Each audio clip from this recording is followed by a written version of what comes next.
Good morning, everybody. Fox News alert right now. Severe storms hammering the south, leaving at least 5 people dead. Heavy winds, rain, and possible tornadoes killing 4 in Alabama, 1 in northern Florida. There are tens of thousands without power this morning.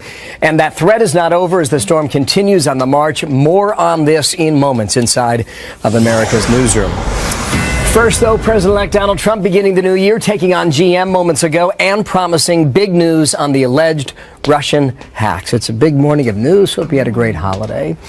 Feels like a new year, doesn't it, McCallum? It sure does. Because it is. I'm Bill Hemmer. Good morning. Welcome to America's Newsroom. Nice to see you. Good morning, everybody. Happy New Year, everybody at home. It's great to have the team back together, and we thank everybody who filled in for us over the last week or so. I'm Martha McCallum. So here's what's ahead. The president-elect set to receive an intelligence briefing on the hacks over the next 24 hours or so. He is back to business in New York City, continuing to question what our intel agencies are saying about the Russian cyber attacks. Mr. Trump even claiming that he has information that no one else does. I know a lot about hacking, and hacking is a very hard thing to prove, so it could be somebody else. And I also know things that other people don't know, and so they cannot be sure of this situation. Peter Doocy followed this all throughout the holidays, and he is in front of Trump Tower this morning. So, Peter, good morning to you. The president-elect reportedly receiving an intelligence briefing specific to this sometime today. What do we think he's going to get out of this? We know what he needs to get out of it to have his mind changed on this, Martha. We just heard this morning that these high-ranking members of the intel community coming to New York to brief the president-elect are going to have clear-cut proof that the Russians interfered with the U.S. election process if they are going to convince Mr. Trump. He'll have to see all the evidence. He'll have to see what's in the briefing. And remember, you're not saying it now, but many people on TV try to conflate any Russian hacking that may have occurred with the election results. And that has been conflated, unfortunately, where people are still trying to find a reason why Hillary Clinton lost. You can't deny it.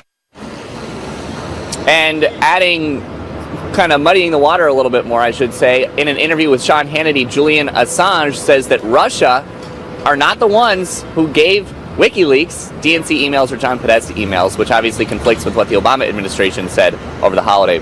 Martha? Yeah, we're going to dig into that some more this morning, Peter. Another bit of information that's pretty significant this morning on Twitter is that the president-elect is now going after General Motors, right? Right, he's applying pressure using a campaign promise to an American car company, the same way that he applied pressure using Twitter to Carrier and to Boeing and to Lockheed Martin to get some results. The tweet about GM, though, says this: General Motors is sending Mexican-made model of Chevy Cruze to U.S. car dealers tax-free across border. Make in USA or pay big border tax. And this morning, another key player was added to the Trump trade team. It's Robert Lighthizer. He's going to be nominated a U.S. trade representative. Lighthizer was once the deputy trade rep under Reagan, and part of the transition team's announcement about his selection says that he's going to try to strengthen manufacturing here and try to stop jobs from leaving. Martha? All right, lots more to come on that. We'll be talking about that at the top of the 10. Thank you, Peter. Now to this exclusive interview with Sean Hannity from WikiLeaks founder Julian Assange, conducted yesterday in London. Remember now, the thousands of hacked emails were made public in daily dumps courtesy of WikiLeaks. As Peter just reported, Assange saying that his source was not the government in Moscow. We can say, we have said repeatedly over the last 2 months that our source is not the Russian government and it is not a state party. Did it change the outcome? Who knows? It's absolutely impossible to tell. But if it did, the accusation is that the true statements of Hillary Clinton and her campaign manager, John Podesta, and the DNC head, Debbie Wasserman-Schultz, their true statements is what changed the election. There is a lot in this interview. John Bolton, former U.S. Ambassador to the UN, senior fellow American Enterprise Institute, and a Fox News contributor. Sir, good morning to you and Happy New Year. Okay, he just said there, not the Russian government, not a state party. What does that mean to you? Well, kudos to Sean Hannity for getting the interview, but let's be clear. I wouldn't trust Julian Assange to give a straight answer to that question if his life depended upon it. And if you listen carefully to what he said, he didn't deny that it could have come from Russian capabilities. It didn't come in a package that said "from Russia with love," but that answer doesn't exclude the possibility that it did come as a result of Russian government action. As I say, he wouldn't tell you the real answer in any case. Well, how easy or difficult would it be to show the American public evidence on behalf of the administration? Well, the intelligence community undoubtedly has evidence that they could show. The problem with showing all of it, which might be one way to get to the bottom of this, is it would blow a lot of sources and methods by which we gather other intelligence that we need to keep in place. I think the people who have looked at this in the Senate have concluded that there was Russian involvement. But the fact is that the waters have been so muddied in the public debate in this country. I think President-elect Trump or the House and Senate Intelligence Committees are going to have to think very carefully about how much they can put out to try and clear up the misconceptions we've had. A lot of people are looking for that evidence, too, and to convince them one way or the other. Quickly on that one, and move to some of these tweets. Yeah, look, I've thought the possibility of a false flag existed for some time here. Whether they can show that or not, I don't know. But I would say the notion that you have to wait for absolute proof about something before you act is a bad formula to use in international relations. You never have absolute proof. And if you're simply waiting for more information, more intelligence, you're letting events dictate your policy rather than you dictating it. All right, sir, one moment here. Mike Pence now was outside Trump Tower. He's talking about Congress and some of what we're discussing, too. Intelligence briefing, but I think over the course of the coming days, the president-elect will be receiving more information about that and other topics on the world stage. Okay. Have you lost confidence in the U.S. intelligence community? I think the challenges that America faces on the world stage are going to be met with renewed American strength and renewed American leadership. Rebuilding our military, engaging leaders around the world, as the president-elect has done on a personal basis, is all part and parcel of I think, a new season. It's 2017. We're just a few weeks away from a new administration taking office, and I think the world will see that with our president-elect taking office, that America will be standing tall in the world again, engaging the world again, and standing firmly for America's interests. Thank you all. First comment of the day, did not expect that, but there it is, Mike Pence outside Trump Tower, 17 days to the inauguration. We heard, Mr. Ambassador, from just yesterday, in fact, a couple of tweets that went out about China and North Korea. This is what the president-elect said. China has been taking out massive amounts of money and wealth from the U.S. in totally one-sided trade, but won't help with North Korea. Nice. Here's another one. North Korea just stated that it's in the final stages of developing a nuclear weapon capable of reaching parts of the U.S. It won't happen. Mike Pence just referred to the challenges here and overseas, and there are many. How do you interpret that response from the incoming administration? Well, I think it's the basis for a much more realistic policy of dealing with China. I think if you talk to any American business that operates in China, you know that they're at risk of their intellectual property being stolen by Chinese companies in the state. You know that they don't get equal justice in Chinese courts. You know that they're discriminated against in lots of regulatory decisions. China's not living up to the obligations that it undertook in international trade agreements. So doing something about that, I think, is long overdue. And as far as North Korea is concerned, China has not been helpful on North Korea these past 15 years. Even in Bush and Obama administrations, people said, well, they helped the six-party talks. Those six-party talks produced nothing except buying time for North Korea to continue with its nuclear and its ballistic missile programs, which Trump referred to in the second tweet. I think the North Korean threat is very grave, and not just from their missiles, but from their potential cooperation with Iran and others. Thank you for your time, sir. John Bolton, some breaking news this morning. Thank you, sir. So we've got a big show ahead for you today. Sean Hannity will make a rare morning appearance. He will join us live to talk about his big interview with Julian Assange, which airs later tonight. But first, Sean Spicer on the docket at 9:15 a.m. Eastern. The incoming White House press secretary will join us in just a few minutes. And at the bottom of the hour, House Majority Leader Kevin McCarthy, who gets business underway in a big way today as they swear in the 115th Congress in just a little while this morning. So speaking of that, things kick off on Capitol Hill just a few hours from now. Lawmakers will gavel in for the first time in 2017. Those just elected in the sweeping results that happened in November are about to take their new positions. There will be votes for House Speaker, and then the work will get underway. They are planning a very aggressive first 100 days agenda on everything from trade to tax reform. We're going to get some information on that from Kevin McCarthy. Repealing Obamacare as well is on the docket. Some Democrats, of course, have the plans of their own. Some roadblocks that they want to throw in the way. They want to slow down some confirmations of several of President-elect Donald Trump's cabinet positions. So we're going to get much more for you as we speak with the Majority Leader coming up in just a little while at the bottom of the hour. No shortage of topics, is there now? Oh. Wow, 10 minutes past right now. Top Democrats now. And Hillary Clinton promising a smooth transition of power. Remember this? We must accept this result and then look to the future. Donald Trump is going to be our president. We owe him an open mind and the chance to lead. But the transition is proving to be anything but smooth sailing so far. In many ways, Martha, it is Obama versus Trump. We'll analyze that. The political waters may get even rougher going forward. So true. Lots of tea leaves dropped over the Christmas holidays. And a Fox News alert, new details about the suspect in the Istanbul terror attack. Look at this chilling video. As he took on a popular tourist destination, he was caught filming himself just prior. More on that breaking news when we come back. Democratic senators can make confirmation hearings tougher. A number of President-elect Trump's cabinet picks hoping to stretch confirmation votes possibly into the month of March. Incoming Democratic Senate Minority Leader Chuck Schumer saying, quote, if Republicans think they can quickly jam through a whole slate of nominees without a fair hearing process, they're sorely mistaken, end quote. Sean Spicer, incoming White House Press Secretary, Communications Director for the RNC, with me now. Sir, good day to you. And in the brand new year, a happy new year to you. Do you expect Democrats to slow roll this thing? I think they're going to try to do what they can, but I would like to introduce the 2017 Democrats to the 2008 Democrats. When Barack Obama was elected president, the Republican Senate at the time confirmed 7 of his cabinet picks on day 1 and 5 additionally in the week following that. They were very clear at the time how important it was that we allow these people to be confirmed to get to work immediately. So I would ask them to abide by the same advice that they gave us in 2008 when Barack Obama was elected and allow these highly qualified people to take office so that we can start bringing change to this country. Schumer says if he gets more financial data, or nothing will happen until he gets more financial data from several of these nominees. Will he get it, Sean? Well, again, I would refer Senator Schumer to Senator Schumer of 2008. We are abiding by the same standard that Senator Schumer had for the Obama nominees, including Senator Clinton and others.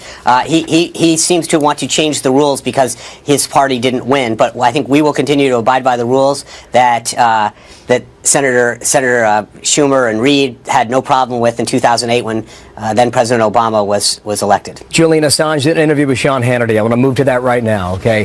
He is suggesting in a lot of ways, Sean, that, well, I'll let you listen to him and then I'll ask you specifically about what he said on the election. Why such a dramatic response? Well, the reason is obvious. They're trying to delegitimize Trump administration as it goes into the White House. They are trying to say that President-elect Trump is not a legitimate president. A lot of that interview will air later tonight. Sean Hannity joins us next hour. But as for this hour, Mr. Trump said over the weekend that he has his own sources on this intel. Will we see what he is suggesting that could prove evidence, yes or no, on this, Sean?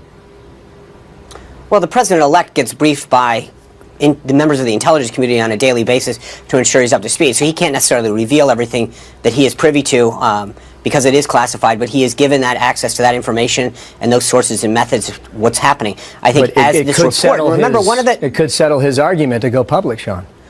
I understand that, but those that you can't reveal classified information. He can come to a conclusion, though, based on the evidence and the facts and the data and intelligence that is shared with him. The report, keep in mind, isn't even final yet. He will be briefed later this week by the senior members of the intelligence community once the report is final. But the bigger question I have, and I've stated this before, is when you look at the magnitude of the response and the sanctions that we instituted as a government, the question has to be asked, are those sanctions in proportion to the acts that have been committed? Because these are the greatest amount of sanctions that have been instituted in modern history. We've never kicked 35 people out and closed 2 sites of a country in peacetime. So the question is, are they proportional? And number 2 is are they political or are they diplomatic? Because they never responded to China when millions of people had their sensitive information hacked. And if you also go back and talk about the fact that in September, the president said that he told Putin to knock it off. So if they knew the actions were occurring back then, why did they not wait? Was it because Hillary Clinton didn't win the election? I don't know the answer, but it seems like that there should be some additional questions asked whether the response is political or diplomatic. Can you say now, Sean, how your information is different from the intelligence community, yes or no? No, it's not a question of different, Bill. I think what the intelligence community does is provide principles with the raw data to make conclusions and draw inferences as to what they believe. Their job is not to come in and give you the conclusion, it's to give you the data and allow the decision makers to decide how to act based on the data sets and the intelligence that they're given. That's what President-elect Trump will be given later this week, and he will come to the conclusions based on the intelligence that is presented to him of the circumstances that have occurred. But the fact is that this administration tried to have a reset with Russia at the beginning, and it failed. I understand that didn't work out too well, but this administration understands the importance of Russia and putting America's interests first in the geopolitical climate that we live in. We will do that, and this president, I think, is going to understands that it's in America's interest to have a very fruitful relationship with Russia. Two more quick things. Supreme Court nominee, when will we get a name? When the president-elect's ready to give one. Right. He's focused on his cabinet right now. He's been talking to folks about this. But after the cabinet is filled, I think then you'll see some further action on the Supreme Court. We saw Mike Pence moments ago. When is the first press conference from the president-elect going to be held? I would expect in the next 10 to 15 days. So before the inauguration? Absolutely. Okay. Sean Spicer, thank you for your time. Many more questions to come. Thanks, Bill. Thanks for your time today. You bet. Martha. So deadly storms sweeping through the South. 5 people have lost their lives and a lot of destruction has been left behind. We're going to take you there for a live report on the ground. And a desperate search in Colorado for a 6-year-old boy who has been missing out and alone since New Year's Eve. Police say that they do not think he was abducted, while they still say this is a race against time. Please bring my baby home. Please help me find him. Have another break in the story from Istanbul, the terror attack there. New video has been released. Turkish officials saying the suspect, screen left, recorded himself walking around a popular tourist spot. There's no word if it was taken before or after the attack. Some suggest it was taken a few days prior. 39 people gunned down, dozens injured when this gunman opened fire in a popular nightclub on New Year's Eve. Police have arrested at least 14 in connection to the attack and say they're closer to identifying the shooter, who is still on the run today. At the moment, not accounted for. ISIS yesterday claiming responsibility. And now to this weather alert for you. A powerful storm system is barreling through the southern states. It went through last night and left 5 people dead and sparked several tornadoes. Peeled it off like a tin can. I mean, it ripped it off. I mean, I'm speechless. It's terrible. We were kind of watching, and then all of a sudden it was just on top of us, just that fast. The whole building shook, and we saw the piece of roof hit my mother's car. Unbelievable. The storms did major damage, as you can see, to the Alabama Gulf Coast Zoo as well in Gulf Shores. WALA's Stephen Alexander live at the zoo with the latest there. So, Steve, tell us a little bit about the heaviest damage that you're seeing out there on the ground. Good morning. This is a very traumatic night for the residents, the animals here at the Alabama Gulf Coast Zoo in Gulf Shores, a little southeast of Mobile. Simba and Cece live in there and found a tree on top of their very strong, fortunately, cage that they live in. The good news is no animals were hurt. Nobody was hurt here at the zoo. A couple of the birds did end up in the water, some of the exotic birds, but you see it could have been much worse here. Waiting to see if Simba and Cece want to come out and stick their noses out. But again, because everything is protected and there's a lot of barriers here, again, no one was hurt. But they were concerned a little while for the birds, mostly trees down, certainly things like that, and they have to get everything repaired. In the city of Gulf Shores, one person slightly hurt, again, some trees down. Could have been a lot worse, not sure if it's a tornado or straight line winds that came in here just southeast of Mobile last night. But there's Simba. Simba, I understand, I've been told by some of the zookeepers, a little bit nervous this morning. Quite understandably, he had a tree on top of his house. So the cleanup will continue here in Gulf Shores, but again, could have been much worse. No people hurt, seriously. In the city of Gulf Shores, no people hurt here. No animals hurt, fortunately. Reporting live from Gulf Shores, Steve Alexander, Fox News. Steve, thank you very much. Got a mess to clean up there, tough way to start the year. It sure is. Folks, really strong time. It's so rare, too, this time of year to feel that. President-elect Donald Trump apparently taking a shot at the Chicago mayor, calling him out for the city's staggering homicide rate from 2016. We'll tell you about that. Plus, remember this. But we have to pass the bill so that you can find out what is in it away from the fog of the controversy. Well, away from the fog, everybody found out what was in it, and some people aren't too happy with it. That was Speaker Nancy Pelosi famously saying that we needed to find out what was in that bill. Remember, a lot of them didn't even read the bill before it was passed. Now she's singing a bit of a different tune amid a scramble on Capitol Hill to repeal and replace. House Majority Leader Kevin McCarthy standing by for more on that right after this. We will repeal the disaster known as Obamacare and create new health care, all sorts of reforms that work for you and your family.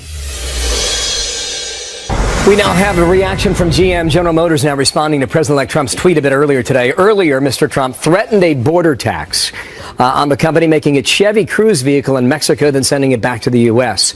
GM just put out a statement moments ago saying that all of its Chevy Cruze sedans sold in the United States are built at the assembly plant in Lordstown, Ohio, northeastern part of the state near Warren, Ohio. So Melissa Francis is trying to get to the bottom of all of this, and we're going to talk to her in a couple minutes to bring you up to date on what's happening on that. So stay tuned. 32 past now.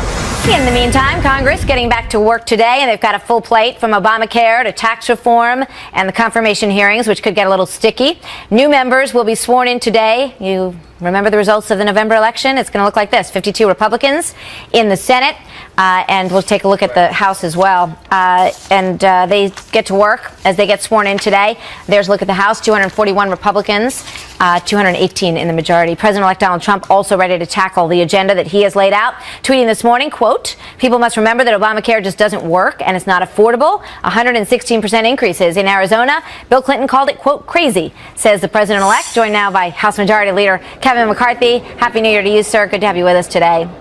Happy New Year to you and all the viewers. So we all remember Nancy Pelosi saying that you had to find out what was in the bill, and once you did, you were going to love it. Now she's concerned that you guys are going to mess it up as you try to repeal it. Here's what she said. It's the old thing of going into a china shop. You break it, you own it. And they're dealing with something that is very, when I say complex, it's sophisticated in terms of their meticulous attention to the detail of the provision so that they have the impact that they have. They have shown nothing in their ranting and raving that shows any level of knowledge of where they would go or where they would take this. So she says it's pretty complicated and that you guys might not understand it. So what do you say? Well, this is what I understand. The president said if you liked your health care, you could keep it. You can't. He said premiums would go down. They're up on average over $4,300. Of the 23 co-ops that were created in Obamacare, 18 of them have already failed. Insurance has pulled out of the marketplace. You have more than 1,000 counties that only have one choice. They have no competition. They have no options in those 1,000 counties across America. So if we do nothing, Obamacare collapses on its own. And we can't. We will repeal Obamacare, and we've already reached out on both sides of the aisle across the country to create a health care system that is much different. And one thing I did last year even, I sent a letter to every governor and every insurance commissioner, give us your ideas of the best way to move forward. And we'll make a plan that actually works, because today we all know this plan is failing America. You know, if you look back through the history of one-party majorities on Capitol Hill, they tend to be fairly short-lived.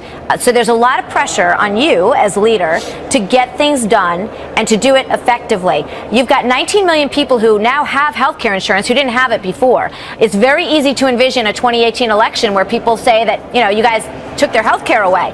How are you going to prevent that? Well, you're not going to see where people are taking their health care away. When we repeal Obamacare, and no decisions are made yet on the process of where it's going. We're just now being sworn in today. We'll get together. The new administration will be sworn in January 20th. But you'll see us start moving a budget bill, because that will allow us in reconciliation to be able to repeal Obamacare, have a transition period where people can work together, put a new health care system in that actually lowers the cost, give people greater choices, so those 1,022 counties out there, they'll have more than one option when it comes to health care. Okay, They'll be able to pick in a different way. So you said there'll be a transition period. How long do you envision the transition period? How long will that take for people to get to the way that you want this health care bill to be? Well, as we work through the process, we'll be able to roll that out. Again, we are just now being sworn in today. We're working with the Senate, and then we'll work with the new administration that's not even sworn in yet. And it'll be very quick to make that process be as smooth as possible and actually have a healthcare system that works. All right. Well, more to come on that, as you say, as everybody gets put in place. It's going to be fascinating to watch how you try to make that transition and leave people in a position where they have health care. So we'll be watching that. I want to ask you about this House Ethics Committee, because there's a lot of attention being given to that. And I know that you did not want them to dissolve this independent entity that would help to oversee ethics in the House. Why? How did that go through? Well, there's a lot of misinformation about this. I just didn't want to do it in the manner in which it was going, because remember, there are two ethics committees, one with inside Congress and one that was designed for the public to register any complaint on the outside regarding a member of Congress. And then that committee would actually look at it, and they had two options. They would send it to the ethics committee to withdraw the complaint, or they'd send it for further investigation. All those things stay in place. Really what's happening is these are just reforms to this ethics committee, and a lot of these reforms were brought forward on a bipartisan basis from Democrats on the other side of the aisle. But it sounds like you're changing your tune on that. Are you in favor of dissolving the independent entity? Well, first of all, it doesn't get dissolved, so I'm not in favor of dissolving it. I was not in favor of moving forward in the rules package with it, because I thought we should take it by itself in a bipartisan manner, because there are people on both sides of the aisle that would support these reforms. The Ethics Committee will still be there. The public can still make a complaint. It will be inside the Congress rather than outside? No, it won't be on the inside of Congress. It'll still be on the outside of Congress. All it will have is every entity across America, a government entity, has somebody to oversee it from accountability process. We made that the Ethics Committee because the Ethics Committee is the only committee in Congress that is evenly divided with Republicans and Democrats, regardless who's in the majority. So that's, to us, the fairest place for it to be, to have the authority. But it's on its own entity on the outside. The public can still register a complaint. They'll still investigate. All it does is set a time frame for how long these investigations can go on. Certainly started a conversation that may be distracting to your agenda, and I think that's a problem that you have. Before I let you go, very quickly, tell me the first regulation that you're going to try to repeal. Well, the first thing we're going to do today is we're going to start reforming the VA committee. When you look at the VA process, our troops and our veterans have not been treated correctly. This is a place that we are serious about looking at, a place that we worked with the Trump administration, and that's going to be our first action today. All right. It's called the REINS Act, and we look forward to hearing more about it. Kevin McCarthy, Majority Leader, thank you very much. See you next time, sir. Thank you. It has been a record year in the city of Chicago, and for all the wrong reasons. The murder rate has never been higher. President-elect Donald Trump taking to Twitter to comment about Chicago's rising number of homicides. Mr. Trump mentioning the Chicago mayor, Rahm Emanuel, who he met with in person weeks ago in New York. Tweeting this: Chicago murder rate is record-setting, 4,331 shooting victims with 762 murders in 2016. If mayor can't do it, he must ask for federal help. Matt Finn live in Chicago with more on this story. And Matt, good morning there. Good morning, Bill. Well, Donald Trump launching another direct attack on Twitter, this time against Chicago Mayor Rahm Emanuel. Also interesting to see the president-elect already addressing Chicago's violent crime, considering this is President Obama's hometown, and the city's crime rate is something the president often did not talk about. Now, taking a look at these staggering numbers, 762 people murdered in the city of Chicago in 2016. That's more than LA and New York combined. An average of 2 people killed in the city per day. You could see that number has skyrocketed from 468 murders last year, wiping to the number of people shot in Chicago. 4,331 people shot in the city last year in 2016, a major increase from about 2,400 people shot in 2014. Since the start of 2017, a few days ago, 4 people have already been shot and killed in the city. The Chicago mayor's spokesperson released a statement in response to that Donald Trump tweet saying, quote, "As the president-elect knows from his conversation with the mayor, we agree the federal government has a strong role to play in public safety. We are heartened he is taking the issue seriously and look forward to working with the new administration on these important efforts." Now, on the other side of all this, there are, of course, have been numerous incidents of alleged Chicago police brutality caught on tape, one officer even being charged with murder last year. Currently, CPD is under investigation by the Department of Justice. That investigation could wrap up this month and determine if there are any type of alleged racism or brutality in the department, similar to Ferguson. Bill? A year to forget for Chicago. Matt Finn, thank you. They're live today in the Midwest. Thank you, Matt. Martha. So President Obama promised a smooth transition between his administration and the incoming Trump administration. But President-elect Trump says that the road has been anything but smooth. Whose fault is it? We'll talk about that. Also, a big-time jewel heist pulled off only blocks from the biggest party in the world. How'd they do this one? So much then for the smooth transition of power. President Obama and President-elect Trump already clashing over Russia and a controversial UN resolution over Israel. The Wall Street Journal sums it up this way, writing, President Barack Obama and his successor Donald Trump are making moves that tread on each other's turf and complicate the other's agenda, creating one of the messiest White House transitions in recent years. Now, Miki Kans, host of The Filter on SiriusXM, and Rich Lowry, editor of National Review and a Fox News contributor. And Happy New Year to both of you. Wow. I mean, it is Trump versus Obama, or Obama versus Trump, however you want to characterize it. We have 17 more days of this, though, Miki. Oh my God, 17 more days of tweets until someone takes the phone away from Donald Trump. Listen, there's always going to be a sticky transition when you have a Republican president or a Democratic president transitioning over to the other party. That's normal. The difference here is you have a Republican who is very far to the right and is doing things in a very unconventional way. He is creating this fight by pitting his positions against President Obama's positions, and President Obama is just simply trying to preserve his legacy. Well, okay, a couple things. One, I think at the technical level, staff level, things are probably fine. But you have a president who realizes his legacy is going to start washing away literally in a matter of weeks, and is trying to do everything he can on the way out the door to lock some things down, including on foreign policy, on very fraught issues, including on Israel. So you just inevitably have this sort of clash, and it's not Donald Trump's role to sort of sit down and take it and say everything's fine. He opposes a lot of this. I think this is fascinating. I mean, all of this, all the moves and the counter moves, and I think you're both right. I think Obama's trying to lock down his legacy, and Trump's trying to make sure that he doesn't get boxed in. November 28th, the president said this from the White House. I have instructed my team to follow the example that President Bush's team set 8 years ago and work as hard as we can to make sure that this is a successful transition for the president-elect. I remember 2000 when they were taking the W's off the typewriters after the battle in Tallahassee. We are a long way from that. This is national and in some cases international policy. Donald Trump tweeted this: doing my best to disregard the many inflammatory President O statements and roadblocks. Thought it was going to be a smooth transition. Not. No, Miki. This is coming from a guy who's been attacking the sitting president left and right on Twitter, in speeches, criticizing Obamacare, sat down with the sitting president and said he was going to work with him, but he himself has not done so whatsoever. Now, the reality here is that it is a smooth transition. President Obama is preserving his policies. Whether or not Donald Trump likes those policies is a different situation. But he's not setting up booby traps in the White House, as far as we know, right now. Probably would like to, but he's probably not. As far as we know, I mean, there's the W's or whatever it is, with the D's on the computers are probably still in place. But this is about the D's or the J's or the T's. Go ahead. But Obama wasn't prepared for this. He really thought he was the next Ronald Reagan, which meant that he'd have a successor of the same party to cement his legacy.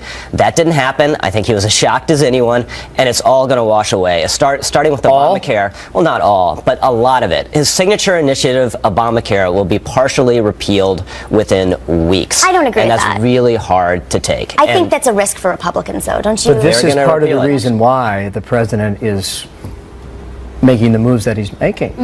He's going to go to Capitol Hill tomorrow, I think for the first time since March of last year. Wow. He's going to make a major speech, a farewell speech in Chicago, a city that we just reported on has been racked by homicides, a record number last year. Wow. Sean Spicer told us 30 minutes ago that President-elect Trump will hold his first press conference within the next 10 to 15 days. But my point is, these men are going to go at it for the next 17 days and beyond. Right, but 17 days and President Obama is gone. And he's, in effect, like all the rest of us, he's a commentator. And President Trump will have the ball, and he'll unspool a lot of this regulation. They'll partially repeal Obamacare, and it'll go on from there. And that's, again, really hard for President Obama to take, because this is not the way he But he's staying in Washington to influence, and he will be the leader of the Democratic Party. It's a little late. He's meeting with congressional Republicans to figure out how to save Obamacare. It's a little late to think about that. He shouldn't have lost dozens and dozens and dozens of congressional congressional And, seats. and I think that's the big point here, is that Democrats have not held such a weak majority nationwide since 1929. And if you look at the 20s, that's when the Republicans were passing the most legislation. So this is a really tough spot for Democrats right now when you're looking at Senator Schumer, who says he's going to block everything he can, block, the repealing of Obamacare. And we don't have a party to support that infrastructure from the state level all the way to the national level. And that's what President Obama, who still hopefully has many years in his life, will be able to do. Endlessly fascinating. You get better, will you? I mean, a month ago we were talking about you under the weather. All right, work on it. You're jinxing me. Leave the W's on the typewriter too, okay? None of that. Thank you, Namiki. Thank you, Rich. Martha, what's next? Well, there were long lines and delays for some on the busiest travel days of the year. Computer outages making things a whole lot worse as millions of people try to get home after the holidays. What officials are saying about that glitch with the old U.S. Customs computers. A very long wait, longer than our actual flight, about over 2 hours in line once we got here.